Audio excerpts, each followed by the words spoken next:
Welcome children.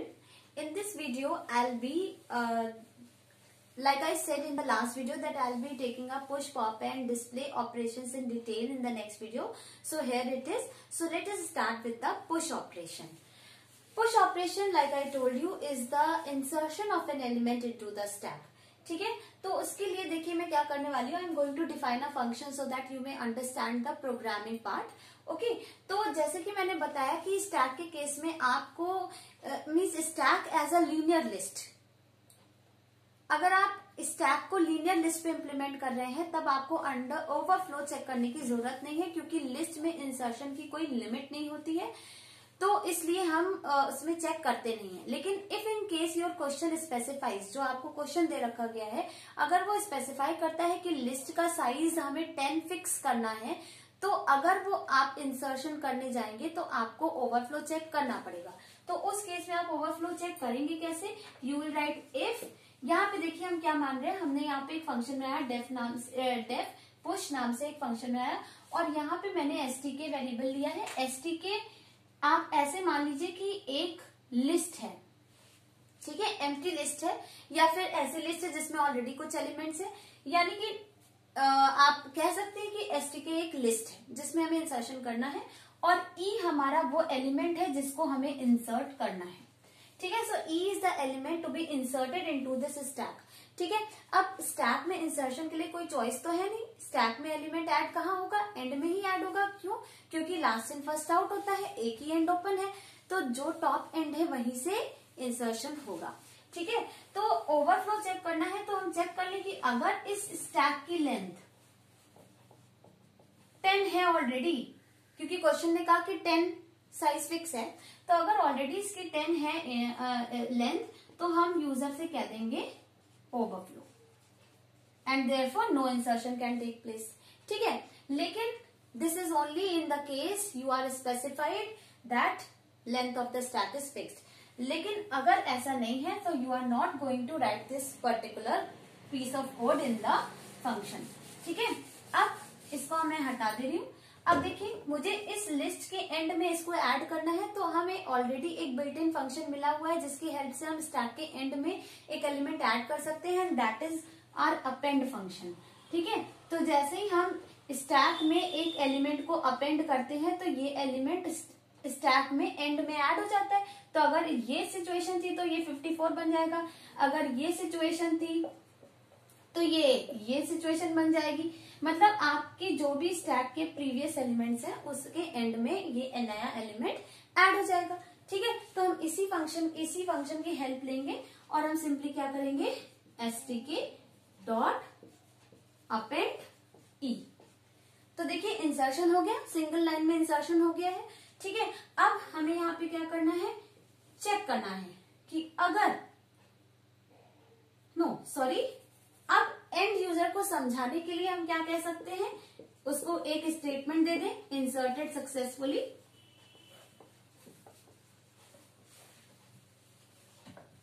ठीक है, inserted successfully. तो हमारा ये पुश ऑपरेशन बेसिकली सिर्फ इतना सा है कि हमें एंड में एलिमेंट को ऐड कर देना है. लेकिन एक जैसे कि मैंने बताया कि जब आपकी स्टैक होती है तो हमें एक वेरिएबल डिक्लेयर करके रखते हैं और मान के चलते हैं कि वो जो वेरिएबल है वो टॉप मोस्ट एलिमेंट को पॉइंट करेगा. ठीक है, यानी कि आप कह सकते हो कि that variable is going to store the index number of the top most element. तो जब आपकी स्टैक एम्प्टी है तो उस टॉप को उस वेरिएबल का नाम हम टॉप रखेंगे, कोई फिक्स नहीं है, इट इज योर चॉइस, लेकिन ये नाम रेलेवेंट है. ठीक है, टॉप को इनिशियली हम मान के चलेंगे कि उसकी वैल्यू है नन. क्यों? क्योंकि अभी कोई एलिमेंट है ही नहीं, तो ये टॉप किसकी इंडेक्स स्टोर करे. जब यहाँ पे एलिमेंट्स आएंगे तो उन एलिमेंट्स में जो टॉप मोस्ट पोजीशन पे होगा उसकी इंडेक्स इसको स्टोर करनी है. तो अभी तो कोई एलिमेंट नहीं है तो टॉप को नन दे रखा है. ठीक है, और जैसे ही आपका एक एलिमेंट ऐड हो गया तो हमें क्या करना पड़ेगा, टॉप को एक नई इंडेक्स देनी पड़ेगी. आपका जब भी एलिमेंट इंसर्ट होता है तो टॉप की इंडेक्स मतलब टॉप को आपको इंक्रीज करना पड़ता है. ठीक है, और जब भी आप एलिमेंट को डिलीट करते हैं, जैसे कि ये एलिमेंट थे अगर, और ये टॉप था. ठीक है, अगर आप 10 को डिलीट करेंगे तो 10 के डिलीशन के साथ साथ आपको टॉप को नीचे भी तो लाना पड़ेगा, क्योंकि 10 के हटने के बाद 9 टॉप मोस्ट है, ठीक है। और इसी तरह मान लीजिए आप 9 पे टॉप था, आपको 11 इंसर्ट करना है, तो 11 आपने जब यहाँ इंसर्ट किया तो 9 टॉप तो रहा नहीं, टॉप मोस्ट एलिमेंट तो रहा नहीं। इंसर्शन के बाद टॉप को यहाँ होना चाहिए, यानी जब भी इंसर्शन या डिलीशन होता है, यानी पुश या पॉप होता है, तो आपके टॉप वेरिएबल की वैल्यू चेंज होती है, ठीक है। यहाँ पे आप टॉप के वेरिएबल की वैल्यू चेंज मतलब ना भी करें तो कोई फर्क नहीं है, क्योंकि हमारा यहाँ पे टॉप से कोई बहुत यूजफुल काम नहीं होता है, इसलिए हम ना भी करें तो भी चलेगा। इतना फंक्शन हमारे लिए इनफ है, जो कि हमारे लिए इंसर्शन का काम कर चुका है। लेकिन ये कोड हम इसलिए लिख रहे हैं ताकि आपको पता चले कि हम टॉप को कैसे अपडेटेड रख सकते हैं। हम जो सबसे ऊपर एलिमेंट है ना हमारा, उसकी इंडेक्स हम कैसे स्टोर उसकी करेक्ट इंडेक्स कैसे स्टोर कर सकते हैं। तो अगर ऐसा है तो आप टॉप को क्या वैल्यू देंगे इंसर्शन के बाद, लेन ऑफ stk -1। अब ऐसा क्यों? इनिशियली मान लीजिए स्टैक एम्प्टी थी तो उसकी लेंथ 0 थी, जब आपने ये इंसर्ट कर दिया तो उसकी लेंथ क्या हो गई 1, ठीक है। आपकी इनिशियली स्टैक ये थी, अब आपने ये जो काम किया है इससे आपका एक एलिमेंट आ गया, तो इस स्टैक की लेंथ क्या हो गई 1 हो गई। 1 - 1 क्या आएगा 0। तो देखिए ये जो एलिमेंट है हमारा वो 0 इंडेक्स पे तो है, तो ये जो एलिमेंट आपने इंसर्ट किया, सपोज 15 इंसर्ट किया, तो ये जो 15 है ये 0 इंडेक्स पे तो है, तो टॉप को यहीं पे टॉप को इसी एलिमेंट की इंडेक्स से स्टोर करनी चाहिए, तो देखिए टॉप में 0 है। मान लीजिए जब हम इंसर्शन के लिए आए तो हमारे स्टैक की सिचुएशन ये थी 15, 20 एंड 11 ये थी, तो टॉप हमारा यहाँ रहा होगा, ठीक है। जब आप एक नया एलिमेंट ऐड कर दोगे सपोज 20, तो 20 यहाँ पे ऐड होगा, और जब 20 यहाँ ऐड होगा तो इसकी लेंथ 3 से 4 हो जाएगी। 4 - 1 क्या हो जाएगा 3। तो देखिए आपका ये 20 किस इंडेक्स पे स्टोर हुआ है, 3 पे तो स्टोर हुआ है, तो टॉप को नई वैल्यू क्या मिल रही है 3, सही है। तो जो भी स्टैक की लेंथ है आफ्टर इंसर्शन उसमें 1 माइनस कर दीजिए, तो आपको करेक्ट इंडेक्स मिल जाएगी जहां पे इंसर्शन हुआ है, और टॉप को वो इंडेक्स मिल जाएगी, ठीक है। तो in this way we update the value of top, but let me tell you very clearly कि ये कॉन्सेप्ट, ये टॉप को अपडेट करना आपके लिए बिल्कुल भी मैंडेटरी नहीं है, but it is good if you do it, ठीक है। क्योंकि theoretically concept says that you have to keep your top updated कि टॉप मोस्ट एलिमेंट क्या है, ठीक है, किसको टॉप मोस्ट एलिमेंट माना जा रहा है, तो इस तरीके से हम उसको अपडेट करते हैं। Okay, next operation is pop operation. Now see, in case of pop operation हम क्या करते हैं, हम अपने फंक्शन का नाम पॉप रखेंगे, एक्चुअली नॉट एग्जैक्टली पॉप, क्योंकि पॉप हमारा बिल्ट इन फंक्शन भी है, इसलिए मैंने क्या किया यहाँ पे पॉप को अलग एलिमेंट मतलब एक थोड़ा सा अलग नेम दे दिया है, और यहाँ पे हम यूजर से कोई चॉइस नहीं मांगेंगे कि आपको कौन सा एलिमेंट डिलीट करना है। अगर मुझसे यूजर कहता है कि मुझे एक एलिमेंट डिलीट करना है तो उसको टॉप मोस्ट एलिमेंट ही डिलीट करना पड़ेगा, ठीक है। तो उस केस में हम क्या कर सकते हैं,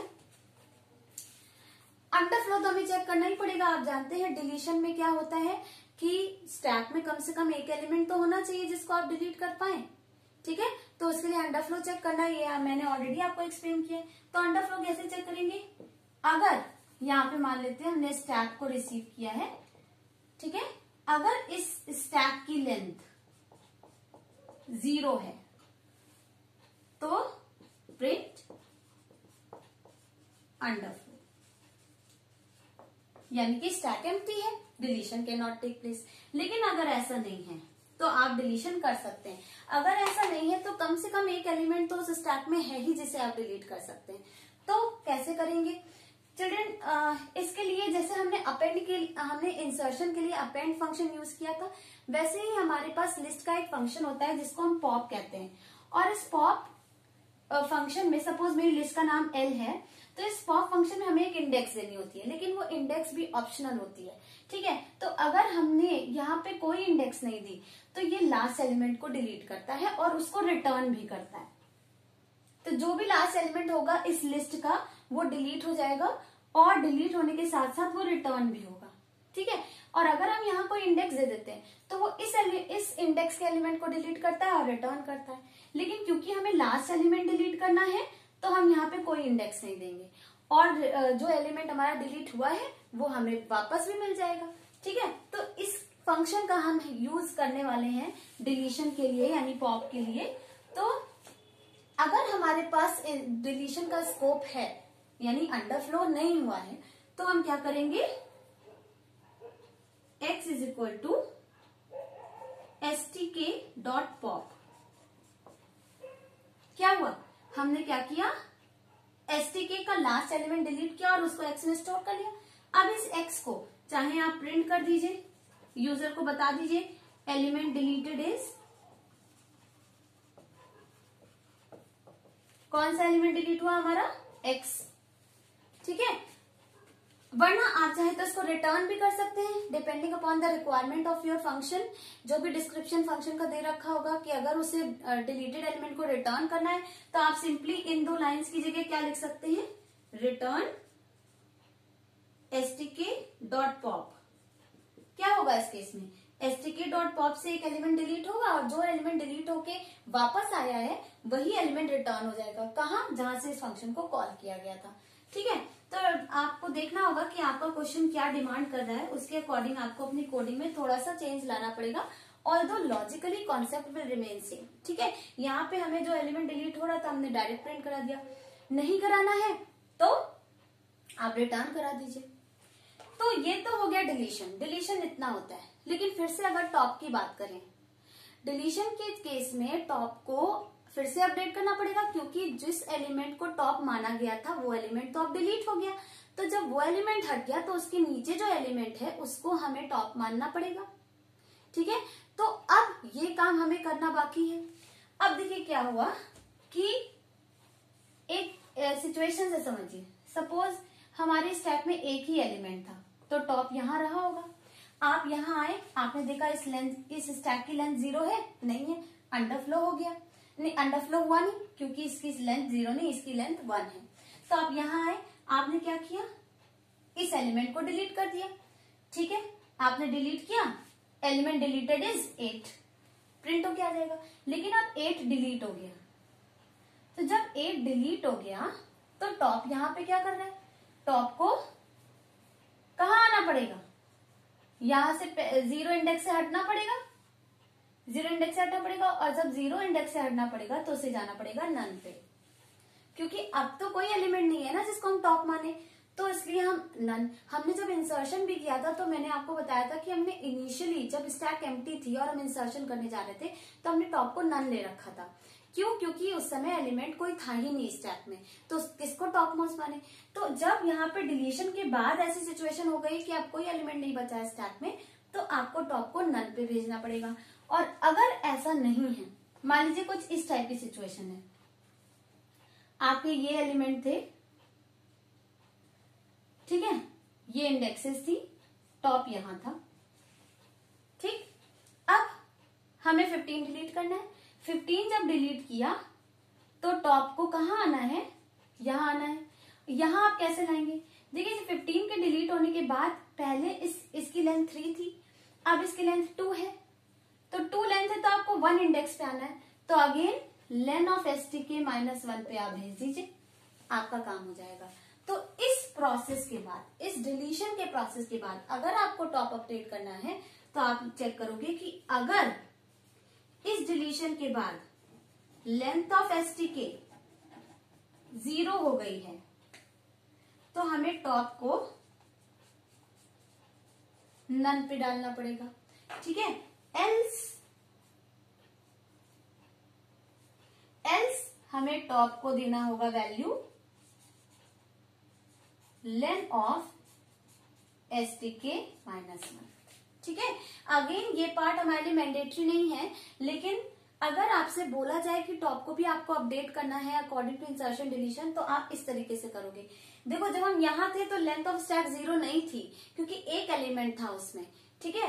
और जब हमने ये डिलीट कर दिया तो जो आखिरी एक एलिमेंट था ना वो भी डिलीट हो गया। तो जब वो भी डिलीट हो गया तो आपकी लेंथ 0 हो गई होगी, तो टॉप को नन पे कर दिया।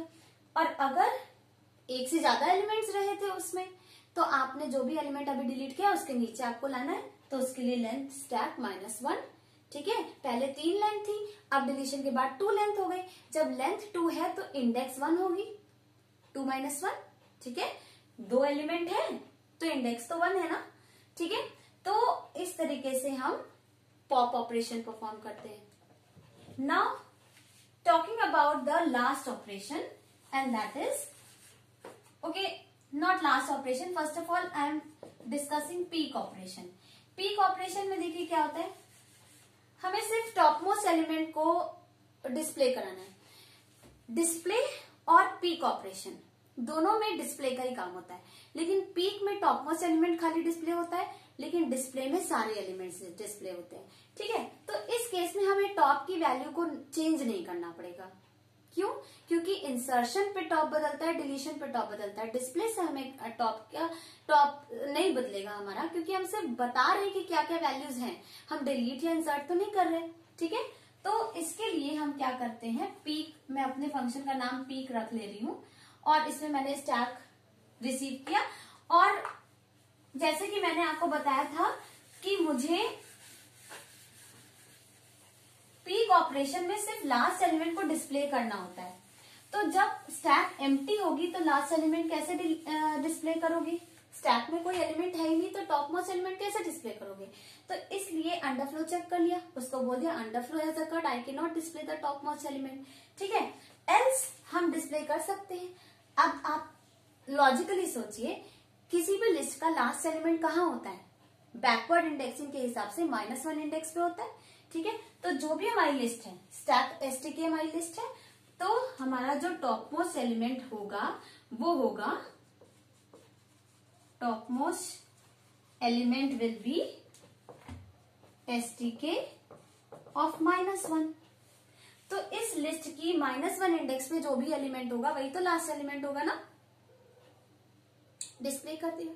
ठीक है, अगर आपने टॉप की वैल्यू को प्रॉपरली अपडेट किया होगा इंसर्शन और डिलीशन दोनों में, तो आप यहाँ पे टॉप भी लिख सकते हैं, लेकिन बेस्ट इज -1, क्योंकि टॉप, जैसे कि मैं आपको इंसर्शन और डिलीशन में बता चुकी हूँ कि टॉप को अपडेट करना आपके लिए लीनियर लिस्ट के केस में मैंडेटरी नहीं है।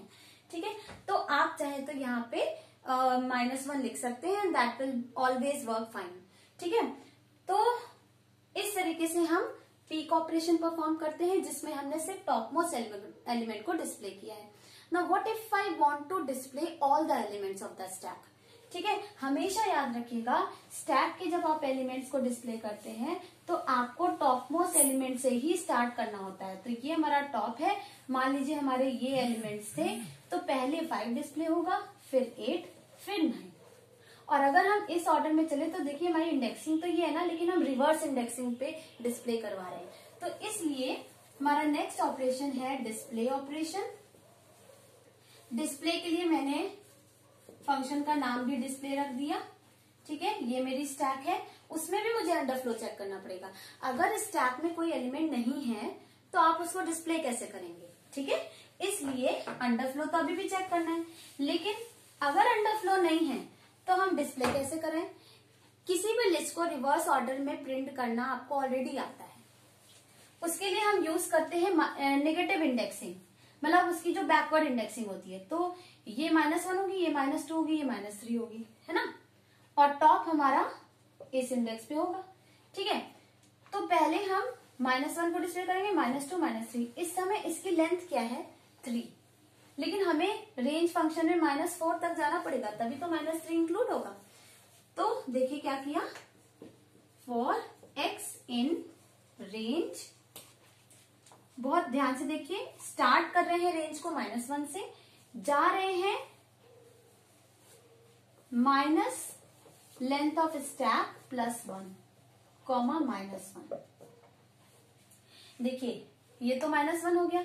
अगर ये सिचुएशन है तो लेंथ ऑफ स्टैक क्या है? 3 + 1 क्या हुआ? 4, यानी कि इन टोटल ये हो जाएगा -4, क्योंकि ये माइनस लगा है ना, तो इसके आगे ये माइनस, ये है -4। तो देखिए मुझे रेंज को -1 से -4 भेजना पड़ेगा, तभी तो -3 इंक्लूड होगा। अगर -1 से -3 भेजेंगे तो -3 इंक्लूड नहीं होगा।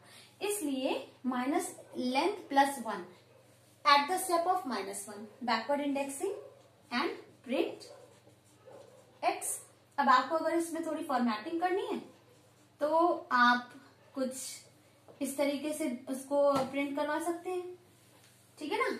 सारे एलिमेंट्स ऐसे डिस्प्ले होंगे, जैसे ये सिचुएशन है तो 5 डिस्प्ले होगा, फिर 8, फिर 9, इस तरीके से, ठीक है। अगर आप फॉर्मेटिंग नहीं करेंगे तो 5, 8, 9 ऐसे डिस्प्ले होगा, ठीक है। तो formatting is not something that is mandatory, लेकिन अच्छा ये होता है कि हम प्रॉपर वे में आउटपुट दें।